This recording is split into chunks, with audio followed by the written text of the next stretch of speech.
Data as a national infrastructure is an interesting concept, as I come from the private sector. And it's really, so what does it mean for me? And how do we stop sort of alternative truths of other people trying to set up their own data infrastructures and competing sources? Okay, well, the phrase was actually coined by Professor Sir Nigel Shadbolt of the Open Data Institute. So it has a noble beginning. And it's really more targeted at making us take data seriously and thinking about it as infrastructure. That plays really, really well in our industry because, of course, in the whole world of transport, we think in terms of infrastructure. The DNA of my department is all about concrete and steel. So it's getting people involved in concrete and steel to think in terms of data as also being like infrastructure. So it's a way of analogizing. Now, yes, there are certain sets that we need to regard as national.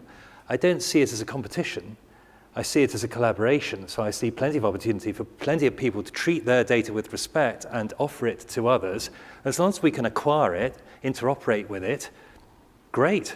I think just to pick up on your point that we need to get used to thinking about data in this way. There's several people recently been doing presentations looking at the most valuable companies in the world. 5 to 10 years ago, the most valuable companies in the world were quite a mixture: car manufacturers, engineering, etc. Now they're all firms based on technology and data, all of them. That change has been astonishingly rapid, and I think I'd say that the basis of the economy we all understand is property law, property ownership. The basis of the new economy is data, and the GDPR is a great step forward, but it is still nowhere near as clear as our understanding of property ownership. It's a great wild unknown. So I think that question you asked, who owns the data infrastructure, that's a very complex question that we'll explore in a lot of different debates, arguments and negotiations over the next decade. The industry is on a bit of a journey, really, aren't they? So if you go back in time, the industry all learnt that human life was precious. There's consequences if you don't take adequate care of human life. What I actually see will happen very quickly after the GDPR comes in is that businesses will start to realise that personal data is precious. They need to treat it as such. It's on loan for specified purposes. It doesn't belong to you, and you need to be very careful with what you do with it and treat it like the precious, valuable jewel that it is that belongs to other people. And they will learn very quickly that if they're not careful with that data, there will be consequences. And it will become like breathing, just in the way that health and safety is, and it will become, when I say you have to invest in the way you look at data protection, the way you look at data security, it will become one of those basic evaluation things, just sort of the cost of bidding, getting your foot through the door, and you're going to have to be really, really careful. And if you're not careful with it, you won't win work as the private sector. I mean, that's the impact I see. So I was going to move on a bit, to sort of technological innovation. Obviously, it's got huge benefits for the customers. And the end users, but at the same time, as has been alluded to before, we've got procurement processes, and the risk of the procurement is you might hard code something that's old-fashioned. I mean, the example I can think of is the need for a rear-view mirror in a car, and I believe recently it's been changed, so if you've got rear-view cameras, you no longer need a rear-view mirror. But I'm aware that a lot of procurements sometimes almost hard code in the way we've always done it. So I was wondering if you give us some feelings for how you think that might be worked around. So I think, again, it's the need for a public-private sector discussion. So in the work my team's done in Amey, looking at how we can use all of this data to drive efficiencies, every time we go and look at one of our working practices, we find ways to create savings that would make a significant effect on our margin. But oftentimes when we look at our contract, the contract prevents us from carrying out those changes. So a great example would be where we're required by contract to inspect things every month, to clean things every month. The data might show actually you don't need to clean those gullies more than once every 6 months, once every year. You've got to clean that few every couple of weeks. But if the contract says you clean all of them every month, then that's an inhibitor. So I've just picked one quite straightforward example. I think the challenge is to have a discussion between both sectors of what's the right balance of what we should be specifying as KPIs, where can we go outcome based, because I personally think that's where the greatest opportunity is. It's also where the greatest challenge is, and there's obviously some very well publicised successes and failures in large scale outcome based contracting, but I think that's why the need for dialogue. And I can sort of follow up on that with the example of Highways England, which has one of the largest telecoms networks in the country. It's known as NERTS, but don't worry about the acronym. And in that case, we're going for a reasonably long contract. And one of the things that we want in that contract is innovation. Well, I remember being involved in a contract with the MOD many years ago where we asked bidders to have an innovation fund. Of course, it's the first thing that gets trashed when a contract gets into trouble. So we're doing it a different way with highways. What we're doing is we're saying that we want to be the design authority, and we want representatives of the contractor or contractors on that design authority board, and we will collectively decide what, in the light of change, because technology changes all the time, new opportunities emerge, what should we do now to solve that problem? So we're contractualizing the ability to have flexibility and change within the contract, and we're contractualizing having a collaborative approach within the contract. I don't say to Anne-Marie that that's the answer, but I do say that it gets people's behavior into the right kind of space. Funny you mentioned the NERTS project, which is one I actually do know reasonably well, for reasons that I won't go into here, but it is a good example. I think it's fair to say, since the death of PFI, and I don't see that coming back anytime soon, particularly with all these technological changes, who's going to enter into a 25-year contract? I think there's been a real lack of opportunity for the private sector to invest in projects that are really going to drive long-term sustainable revenue for their shareholders. And I think NERTS is actually quite a good hybrid example of something where you have a shorter contract term, but you still have the revenues, but it's got some of the hallmarks of a PFI almost around it, maybe because of the PPP history.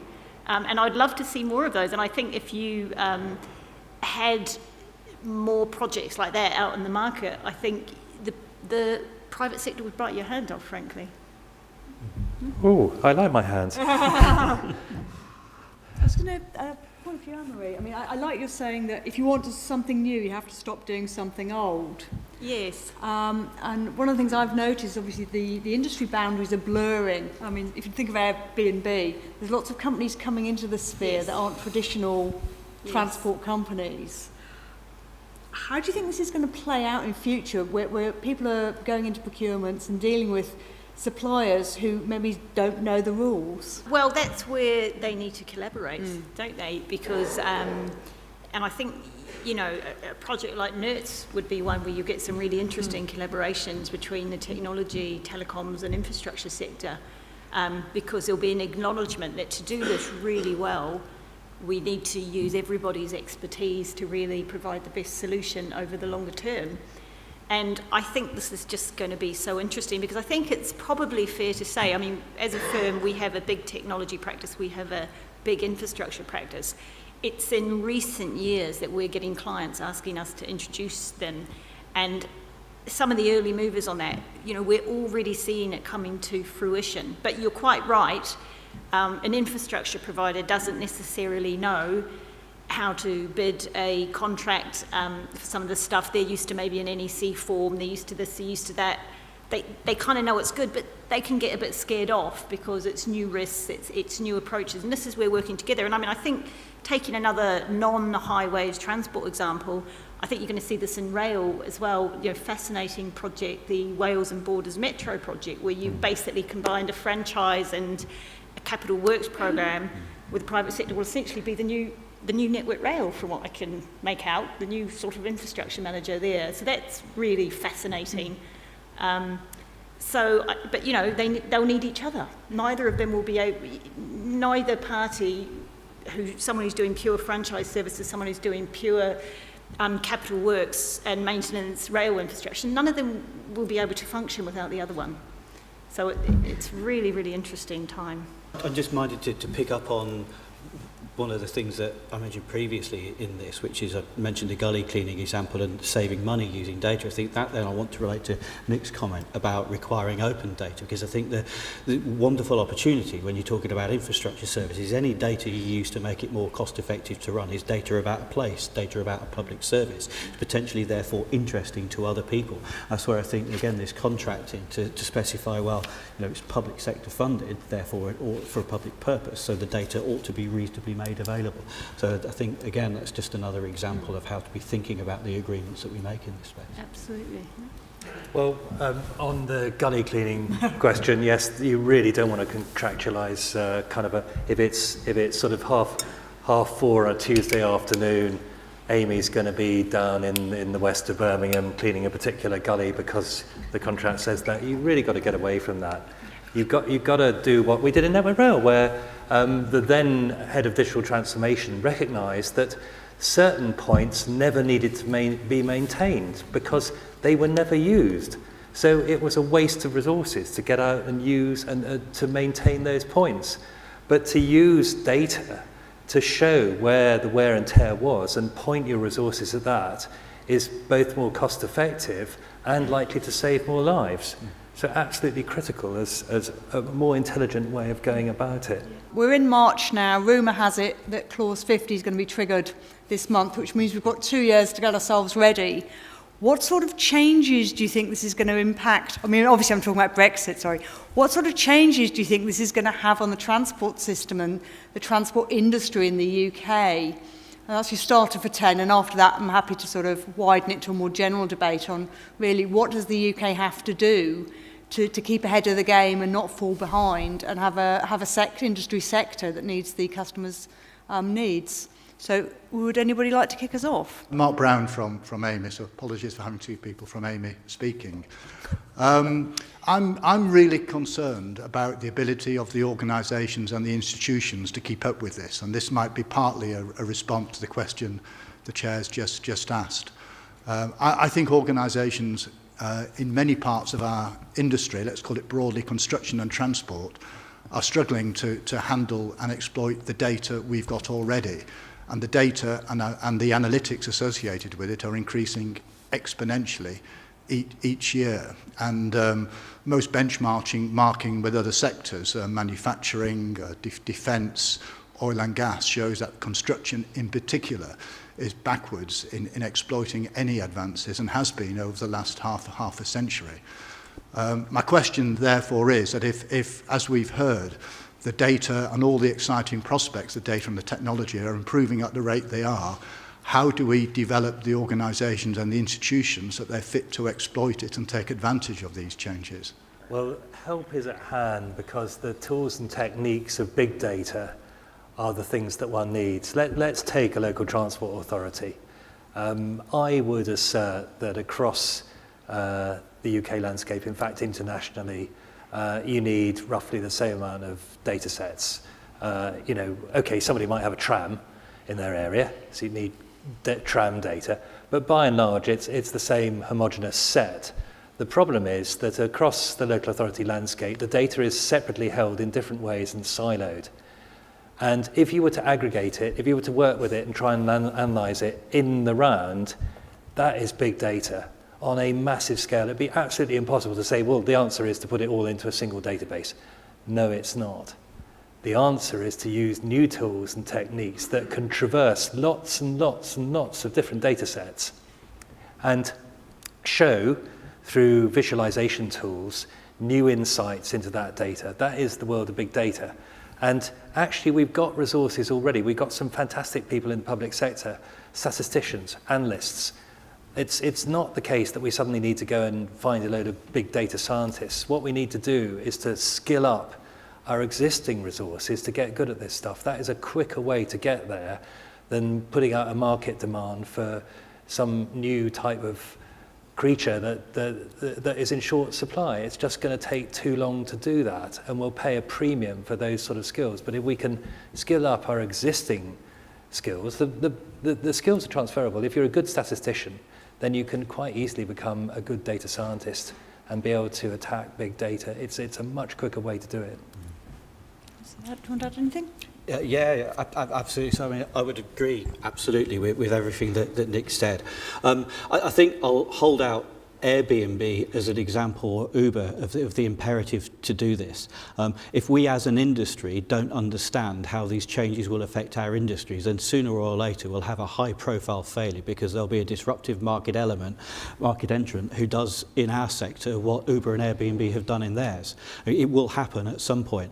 And I think one of the things to realise in our industry, which are very physical, is that there's been a limit to how much we've been able to benefit from relatively traditional business intelligence software capability for quite a while, because the data available to us has not been accurate enough. You know, if you're dependent on the data that you're going to analyse about what a gang enters on a tablet after they've done a job, about the job took me this long to do, it took me this long to drive here, I did it first time or I didn't, and this is the reason. You know, all that's a very error-strewn process, and the data's not high quality.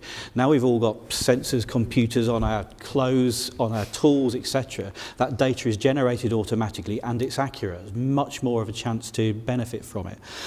So that's a second point. Third point I'll make is communication. I think one of the key things here is to communicate to the people who run our businesses, the people who take buying decisions in our sector, of the importance of what's happening. And that's why I use examples like the economic impact from MIT. It's not techie speak. It's this is what is happening to wealth in the economy. So we need to tell those stories. And then the final one I'll pick up on, and it's very heartening to see this in the government's green paper on industrial strategy, which is partly a response to Brexit, partly a response to the development of technology, saying we need to transform our education system. And you know, for me, this goes all the way to primary school, teaching any learner, young or old, that actually what's in front of us now is a journey of lifelong learning and change, and we have to get used to that. Really, really interesting chat, other than I'll add the contract bit. I do think that for large parts of the industry, you know, cost reimbursable contracting has been the absolute norm. You're running on really thin margins, often case firefighting, frankly, you know, how problem contracts, there's just no room for error. I don't think the construction industry should beat itself up, actually. It's tough out there. It's really, really tough. And I'll make the exception, law firms absolutely do not have people that could suddenly go out and develop. So just on the data extraction bit, we're actually, we've built our own technology to review large chunks of data, thousands and thousands of documents, jobs that would have literally been massive heavy lifting jobs for teams and teams of lawyers, and it's great, and we're actually making money out of it. And that's the challenge for us, is to constantly challenge ourselves on pricing, on how we're selling it, on just kind of getting lawyers aware that actually what we're doing now might not correlate to what we were doing yesterday. We might need to think of a different business model and sell it differently and sell the benefits differently. It's maybe not just legal services anymore. What we're actually selling is information and a way to kind of navigate your way through information. That has a better value, perhaps a better value than what was our more traditional advice. Thanks. Mark Kemp, Buckinghamshire County Council. I just want to draw people's attention to the Innovate UK funded piece of work called One Transport and the Transport Data Initiative, which I think is going in the right direction in terms of the sort of things you're talking about there. I guess the question for me for the panel is, it's not really a transport question, it's a money question, because the reality is that local government is struggling with revenue pressures on social care, education, etc., etc. And therefore, the ability for me to defend the idea of open data becomes quite a challenge, because we have to balance the books.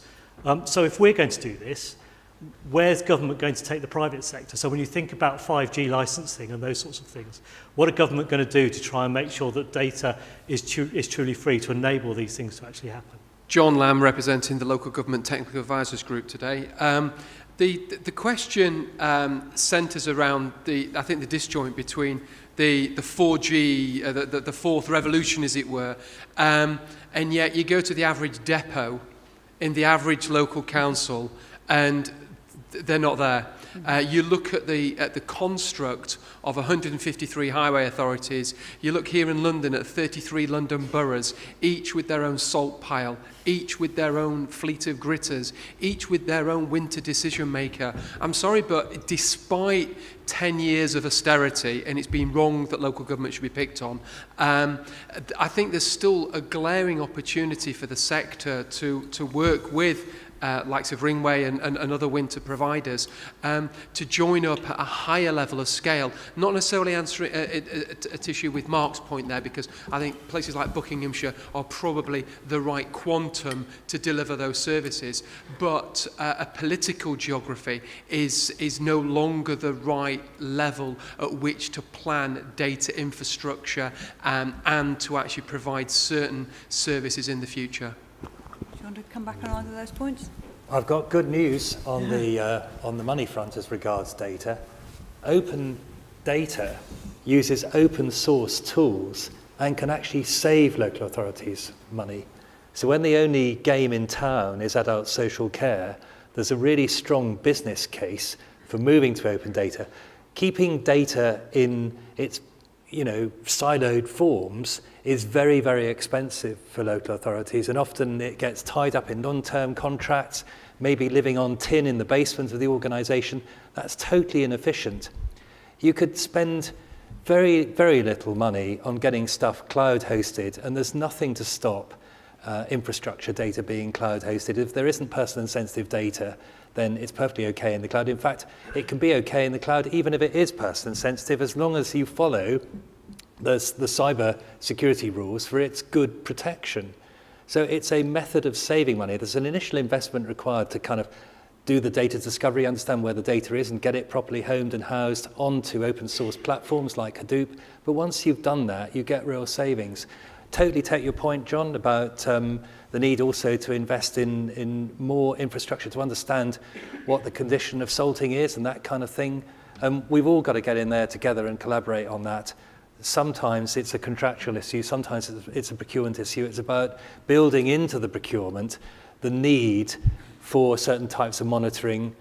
When you acquire a new street lamp or whatever, that street lamp has to be provided with sensors in it so that you can connect it to a network and understand whether it's failing or has a performance problem. Mike Walter from Transportation Professional. At the moment, members of the public are generating data through the trips they make, whether it's through an oyster tap on the underground or an Uber journey. And many people are perfectly happy with sharing that data, but attitudes may change and there may be a bit of a backlash in the future if people become more guarded perhaps about the information that they're offering. So if that happens and people become a bit more reticent about taking part and offering up their data, could that set back the ambitions of those in the transport arena such as yourselves who want to develop and encourage data-led solutions? Peter Molyneux, Transport for the North. The question is that if the data owners and the app owners are keeping all the wealth, are they prepared to step in and invest in transport infrastructure to generate even more wealth? And actually, why wait for the public authority to make the data open? Why aren't they going saying, we'll do it for you because we'll ultimately make the money from it? So it's about time the private sector stepped up instead of always waiting for the public sector. Okay, and then there was a gentleman somewhere on the left at the back, yeah. Okay, Andreas Markidis, I'm Vice President of CIHT. I just wanted to come back to your question about how is Brexit going to affect our profession, because I don't think we've directly answered it. I don't think anybody knows the answer, obviously, but I will take a gamble and give you my view. I think Brexit will affect our profession at the bottom of the profession as well as the top. Looking at the bottom, that we will obviously lose valuable labor, whether that's going to be, the guy who digs the trench or the technician who helps with IT data collection. I actually run my own consultancy, small consultancy, and we recently advertised for a financial administrator. I interviewed 12 people. Not a single person of those 12 was Anglo-Saxon. It was either Albanian, Indian, Ghanaian, etc. So I realized immediately what we might lose at the bottom end of the scale, if you like, from Brexit. There's also a bigger danger at the very top, and I draw my conclusion to that from a debate I listened on the radio very recently, which was a debate of scientists and academics who were bemoaning the fact that as a result of Brexit, our research as well as educational establishments will be cut off from many other such establishments in Europe, and that will really act as a drain to innovation. And innovation, of course, is what's leading the economy at the moment. And therefore, I think from both ends of the scale, Brexit will have a bad effect on our profession. Okay. Rick? I'll try and just briefly respond to a couple of those. So I think, yes, private sector is investing in open data and infrastructure. So we've donated some open data to Birmingham recently. It took us longer than I wanted to do it, but we've done it now. Very pleased to do that, and working with Nick and you released Teresa. it yesterday, I think. Didn't We you? did Final bit just of it, yeah. yesterday, yeah, and working with ODI Birmingham and Deft 153 on how we then exploit that. So that's happening, and you see Facebook and Google investing in balloons to create internet infrastructures as well. So I think some of that will happen, but it will still be driven in the interest of private sector profit. So I think there is that opportunity to have a discussion about what the objectives of it should be. I'll just pick up on the comment there about Brexit as well. This keeps coming up. The best people at starting companies who create jobs are immigrants. Lots of research proves that. So I think there's all sorts of challenges to us from a post-Brexit economy in our ability to innovate in the future, and I think America will have this same challenge for different reasons, and lots of people in academia, the startup community, all very concerned by that.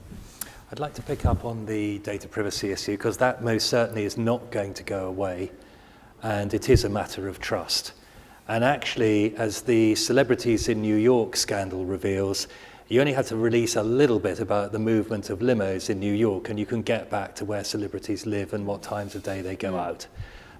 It is pretty easy to reverse engineer this stuff and find your way back to individuals, and anonymization is no guarantee.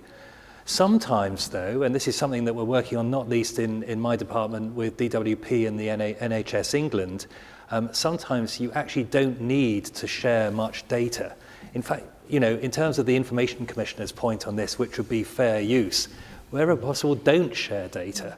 We've got very helpful legislation, if it gets through Parliament successfully, that will help with data sharing, because governments sometimes are very, you know, encapsulated, and it's actually to the benefit of our users that sometimes, with their permission, we share a certain amount of their data. But let's take the example of Blue Badge. At the moment, a rather tedious process goes on whereby somebody rocks up in front of me, I'm a local authority, and they say, I'm entitled to a Blue Badge, and here's my credentials, and I'm claiming an allowance here, and I'm disabled and this sort of thing, so I need a Blue Badge. And we will then email or write to DWP and say, is this person entitled to all this stuff? And then we'll wait, that becomes a case, it becomes case managed on both sides. We do not need to go through that process. There's a technology called Open Attribute Exchange, which means that all I need to do is to query the API, there we are, we've got the API word in again, of DWP and say, is this person good for this? I need a binary answer, a yes or a no, and then I can move on. We think that that could save an awful lot of time and actually give people blue badges quicker that are entitled to them. And given that parking spaces are in short supply, getting them to the right people is a fundamental good. But sometimes it's not about the amount that you share, it's actually about simply being able to query something to say, is this person okay for this?